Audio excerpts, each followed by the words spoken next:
Syaki, lihat. Nih anak yang selalu rajin ngumpulin tugas di daringku nih. Bayang pun, tadi Ini ngasih siang aku tugas? kasih, tadi siang aku kasih, udah dikumpulin sekarang. Baru tadi. Heeh. Seneng banget ya. Kalau semua Coba. anak kayak gini, Ini berapa anak nih yang ngumpulin langsung siang-siang kayak gini? ya 5-10 lah, tapi dari 20 orang.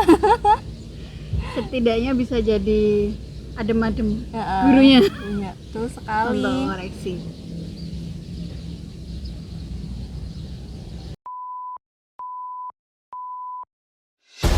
Halo teman-teman, Assalamualaikum warahmatullahi wabarakatuh. Ketemu lagi dengan saya Sina dalam serial Poles, Podcast Lesehan.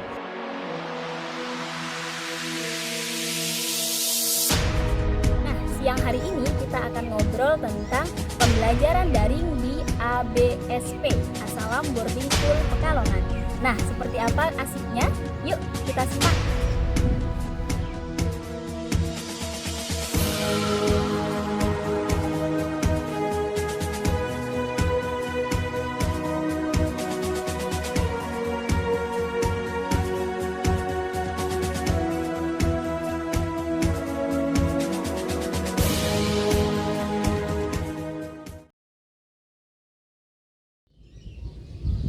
Baik teman-teman, nah hari ini saya sudah bersama dua orang narasumber dari ABSP. Siapa beliau?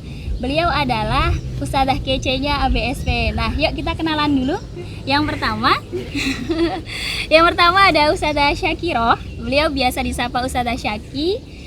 Amanah beliau adalah Waka Kurikulum di ABSP sekaligus sebagai guru IPA. Wah keren banget ya, nanti pasti akan banyak hal yang bisa kita pelajari dari beliau. Nah yang kedua, ini juga salah satu guru senior di ABSP. Beliau adalah Ustadzah Vita Sofia. Nah oke, beliau karena mengampu mapel bahasa Inggris, anak-anak biasa menyapa dengan Mem Vita. Nah beliau berdua ini jelas banyak pengalamannya, banyak juga keteladanannya. Jadi insya Allah hari ini kita akan sharing bareng beliau tentang KBM daring di ABSP.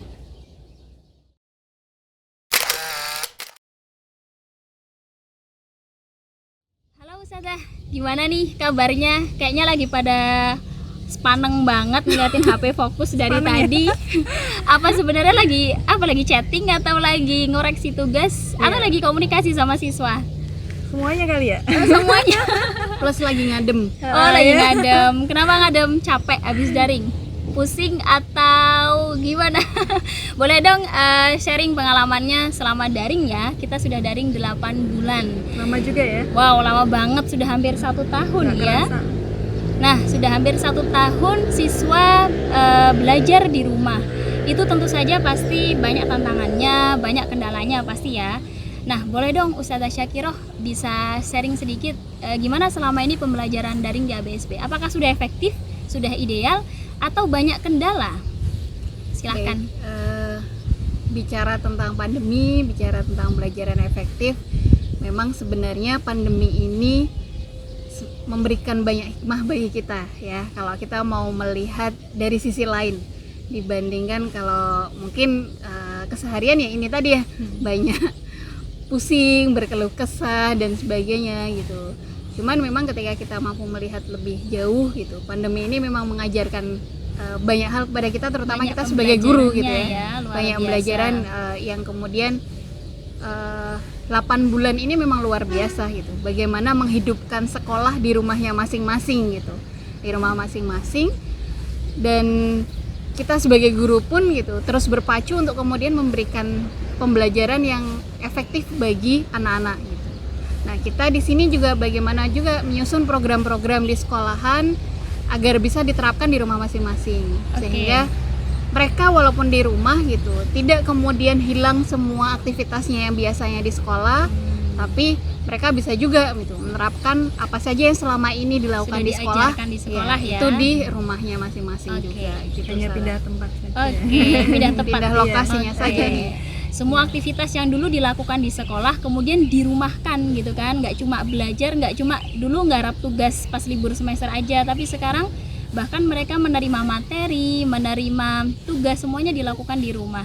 Nah, berkaitan dengan tema kita hari ini adalah biar daring gak garing. Nah, boleh dong share pengalamannya mungkin ke Mem Vita ya. Gimana selama ngajar daring 8 bulan?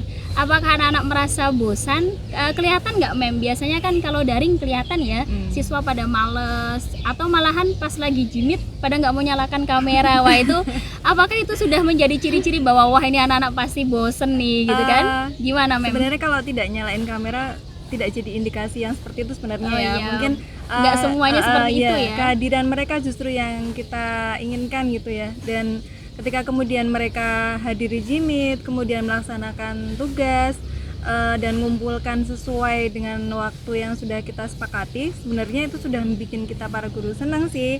Cuman memang karena kan anak-anak di rumah dengan kondisi yang macam-macam gitu ya, tidak semua kemudian bisa on time seperti itu. Nah akhirnya jadi kepikiran nih para guru, ini misalnya kalau lebih dari 50% mungkin masih adem lah ya, baru tapi kok ini udah waktunya kok baru cuma sekitar berapa Baru orang sedikit saja yang mengumpulkan gitu. ya. Akhirnya kan jadi guru tambah pikiran nih, aduh jangan-jangan apa kemarin materinya belum nyampe Iya, dan lain belum sebagainya. nyampe, nggak Akhirnya paham kita gitu ya perlu siswa japri kan, ini gimana kemarin gini-gini, dan ternyata guru-guru yang lain mungkin juga mengalami hal yang sama. Akhirnya anak-anak mungkin di rumah ada yang merasa waduh tugas lagi Iya, akhirnya kan betul. kita perlu memutar otak nih biar gimana caranya agar anak-anak tetap enjoy di rumah dengan daring kita. Oke. Dan gimana sih biar kemudian kita punya trik agar anak-anak itu minimal hadir di jimit, Oke. kemudian minimal tugas-tugasnya hadir tidak ikut terbengkalai. KBM ya, minimal Iya. menyimak kita saat Iya, menjelaskan betul gitu sekali. ya.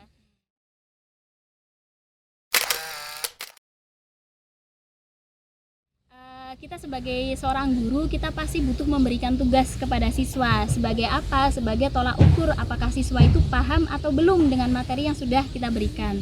Padahal sebagai siswa, mereka merasa justru tugas itulah yang menjadikan KBM terasa sangat-sangat mengesalkan atau memberatkan gitu kan. Nah dari Mem, apakah ada trik khusus saat memberikan tugas? Atau Mem sendiri menurunkan grade tugasnya? Misal nggak semua bab atau nggak semua KD diberikan tugas atau gimana Mem? Iya. Alhamdulillah yang kemarin sempat alami sendiri ya. Pertama ketika mengerjakan tugas itu kita jangan memberikan tugas full anak harus dikerjakan sendiri. Kan mereka berarti ketika di rumah ngerjain sendiri, ya mungkin ada yang dibantu orang tuanya, Bantu orang itu tua, kan ya. subhanallah ya, tapi kan ada yang kemudian mereka mandiri. Nah, oleh karena itu sebelum menuju ke sana kita coba ngerjain bareng-bareng dulu tapi hanya sebagian, dan di situ dikasih reward anak-anak yang langsung bisa menjawab. Langsung bisa menjawab, Misalnya untuk misalnya nomor 1 gitu, ayo siapa yang bisa menjawab, misalnya dalam satu kali pertanyaan ada berapa orang menjawab. Kalau saya itu menuliskan namanya di samping jawabannya, jadi di situ diketikkan pakai langsung representing ya? di apa namanya Google Meet itu. Nah, Google Meet langsung ya, presenting gitu ya. Kalau misalnya kita merasa bobot tugas ini tidak terlalu besar gitu ya, kita ngerjain bareng-bareng dalam satu pertemuan dengan semua yang hadir di Jimit sekali pertemuan itu sampai 50%. Wow, Nah, Masya jadi Allah. 50%-nya silakan dikerjakan sendiri. Tapi itu sangat mudah dan mereka bisa mengerjakan segera pakai tulisan tangan, kemudian Iya. langsung difoto dan dikirimkan. Oh, saat Nah, itu bisa. juga ya. Biasanya yang kemudian kemarin yang sudah kami lakukan dalam proses pembelajaran daring ini sehingga kemudian tidak terkesan garing, untuk mapel-mapel yang memang bisa untuk dilakukan praktek di rumah gitu, kita memberikan contoh. Jadi memang lebih ke arah pembelajaran kontekstual gitu ya. Iya. Misalkan kemarin ada tentang pertumbuhan dan perkembangan. Oh iya. Nah mereka diminta untuk kemudian, kan mereka kalau di dalam rumah terus kan juga bosen bosen gitu ya, ngadep Kita laptop, ngadep ini HP ya, gitu ya. daripada mata mereka terus screen atau screen gitu. Pegel gitu kan. Jadi kita ini sebagai aktivitas alternatif kegiatan mereka Iya. di rumah juga gitu. Ya, penugasannya apa itu? Penugasannya kalau kita yang kemarin kami berikan itu adalah mereka menanam ya. yang memang memanfaatkan bahan-bahan sisa yang ada di rumah. yang biasanya jadi limbah gitu ya. ya biasanya dibuang saja begitu jadi limbah. Contohnya apa itu Ustazah? Ini bagian ujung atau apa ya, kalau bahasa Jawanya mungkin bonggol gitu ya. Pangkal, Ustazah, oh iya, pangkalnya, pangkal ya, akarnya. pangkal akar dari Daun bawang. daun bawang gitu ataupun kangkung. Nah, itu Masya diajarkan Allah. kita menanam pakai hidroponik. Dalam proses pengumpulan dokumentasi gitu, ternyata sisi kreatif anak itu terlihat Allah. gitu. Jadi seni fotografinya jadi muncul Ya, gitu ya. seni Masya Allah. fotografi, Dapat potensi seni baru gitu. media sosialnya mereka pun akhirnya isinya Oh gitu, bermanfaat. media keren sosial banget. berarti diposting ya di Instagram. Ya, diposting Wow, di Masya Instagram. Allah, Beberapa siap. bahkan memakai pakai TikTok ya. Wow, mantap. Pakai Ternyata TikTok itu tidak sehingga- selamanya negatif ya kalau digunakan Betul. anak-anak ya. Bagaimana kita juga bisa memanfaatkan media sosial itu sebagai sarana untuk media pembelajaran juga. Iya, Masya Allah, Gitu. betul sekali. Itu juga saya alami sendiri ketika di Mapel PAI, saya selaku guru PAI juga. Ada beberapa tugas yang memang kita mengarahkan agar siswa itu pandai bersosial media dengan baik, terutama menunjukkan akhlak yang baik. Jadi di postingan-postingan mereka di Instagram itu butuh ada postingan baik yang berisi nasihat yang itu merupakan karya mereka sendiri. Nah itu keren banget seperti yang dilakukan Ustazah Syakirah tadi ya. Bahkan TikTok juga ya, luar biasa. Bentuk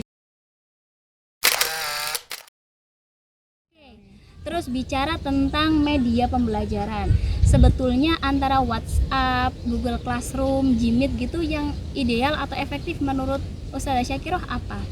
Atau yang gini, di antara media itu yang paling membuat siswa itu antusias agar siswa nggak garing, nggak bosen, itu yang mana biasanya?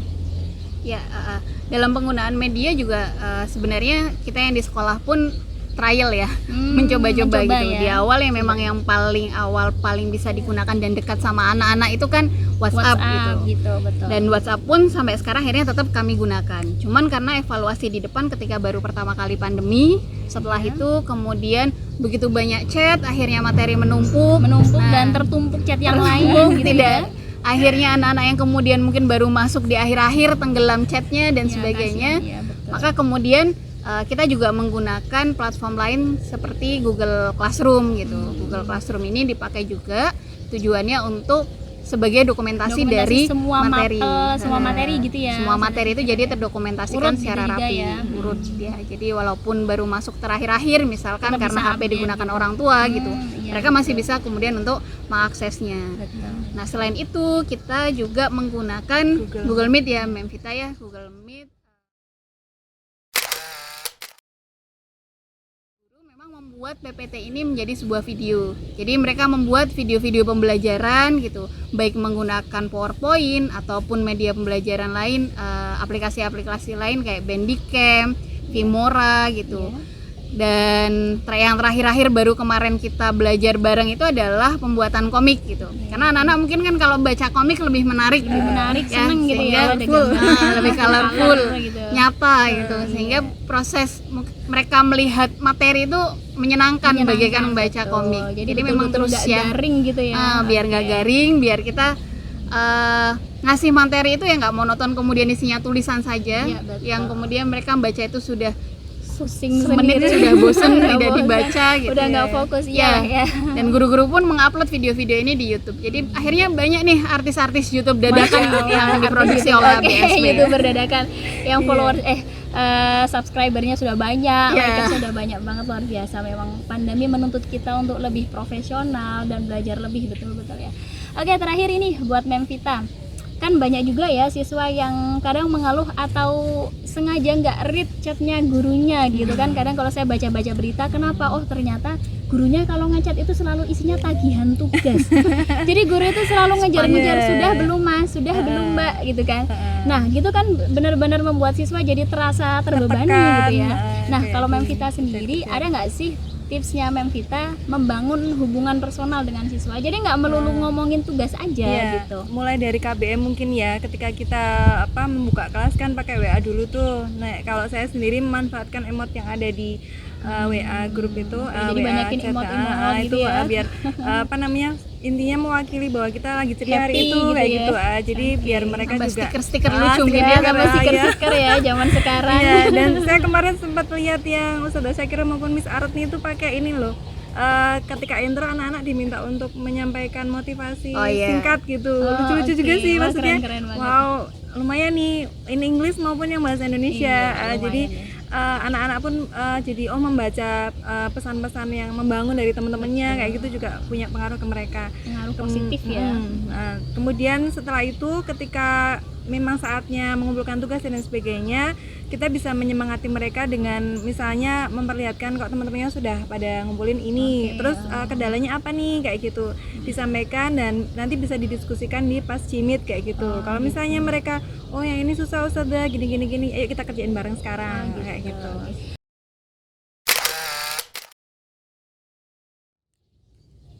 Ya, memang ya, ini kesempatan bagi kita sebagai seorang guru dalam kondisi pandemi seperti ini, ketika kita juga tidak dituntut untuk menuntaskan sebuah kurikulum, tapi kita juga diminta untuk selalu mendampingi anak, mendidik anak, sehingga proses KBM pun bisa ditambahkan dengan materi-materi ataupun KD-KD yang tidak berkaitan dengan ini ya silabus awalnya gitu. Intinya bahkan ada kaitannya dengan meningkatkan skill, meningkatkan gitu ya. Ada skill, nilai-nilai kehidupannya di situ ya. Betul, Kebersamaan kecakapan dengan hidup, keluarga gitu. Bersama keluarga. Contoh misalkan kalau di PJOK ini kemarin gitu, PJOK itu tidak ada tentang permainan tradisional gitu. Nah, agar mereka juga nggak bosen di rumah gitu, tidak hanya pegangan gadget gitu. Maka kemudian guru PJOK di sini juga menambahkan tentang permainan tradisional semacam layang-layang gitu. Kan menuntut untuk bergerak juga ya, menuntut sebagai bergerak alternatif juga. Ya, biar mereka nggak tiap hari mainannya gadget aja. Betul banget ya. Atau memasak gitu, di prakarya juga masak yang kemudian dihidangkan untuk keluarga. Ini kan juga membangun akhirnya interaksi mereka dengan keluarganya, mereka di rumah masing-masing. Jadi ada nilai-nilai kebaikan di situ poinnya berarti ya.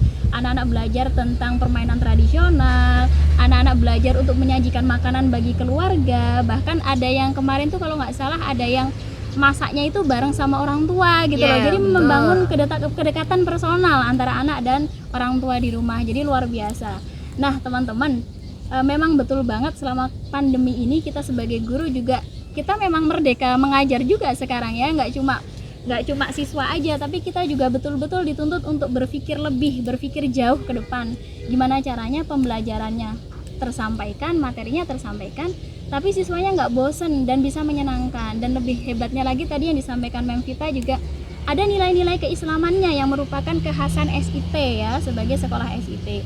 Juga yang disampaikan Ustazah Syakirah agar yang dikerjakan siswa di rumah ada kaitannya dengan peningkatan skill, ada kaitannya dengan hubungan personal antara anak dan kakaknya, adiknya, atau bahkan orang tuanya. Betul banget. Jadi kalau di sini saya garis bawahi yang pertama, karena anak-anak hari ini suka banget mainan sosmed, berarti tugas itu juga bisa dikaitkan dengan sosial media. Contoh posting hasil gambarnya di sosmed, tag akun ustazahnya, tag akun sekolah gitu kan keren ya. Jadi konten-konten di Instagram mereka itu isinya konten positif gitu. Jadi mereka juga bisa menebarkan kebaikan melalui akun sosial media. Tadi juga menggunakan TikTok gitu kan. Dan menggunakan aplikasi lainnya yang kira-kira itu dekat dengan siswa gitu. Jadi jangan sampai kita melakukan hal-hal atau memberi tugas yang kira-kira itu menyulitkan siswa. Jadi berikan tugas yang itu dekat dengan dunia mereka, dekat dengan hobi mereka gitu Ustazah ya. Bahkan tadi ada hobi-hobi yang terpendam atau potensi terpendam seperti fotografi, ternyata kan luar biasa. Oke, insya Allah itu aja yang kita bahas pada siang hari ini. Alhamdulillah ya, kita dapat pengalaman, dapat pemahaman baru bahwa ternyata KBM daring selain menjadi tantangan yang dalam tanda kutip memusingkan, ternyata juga mengandung banyak hikmah kebaikan gitu ya bagi siswa dan bagi guru. Jadi anak-anak sekalian yang di rumah jangan sampai mengeluh karena pandemi, karena sejujurnya yang merasa berat atau merasa mendapatkan tantangan atau ujian ini nggak cuma siswa, tapi semuanya, semua elemen, semua lapisan, semua pihak gitu, termasuk guru juga pusing sebetulnya. Tapi gimana lagi, masa guru pusing terus nggak mau ngajar gitu kan nggak mungkin. Jadi kita sama-sama belajar gitu ya. Oke, gurunya belajar, siswanya belajar. Pada intinya kita sama-sama menghadapi pandemi ini dengan baik, dengan bijak, dan yang paling penting adalah jangan sampai meninggalkan belajar hanya karena pandemi. Insya Allah itu aja ya. Terima kasih banyak kepada Ustazah Syakirah dan Mem Vita atas obrolannya pada siang hari ini. Kita ketemu lagi dalam serial Poles di pertemuan berikutnya. Terima kasih, sampai jumpa. Wassalamualaikum warahmatullahi wabarakatuh.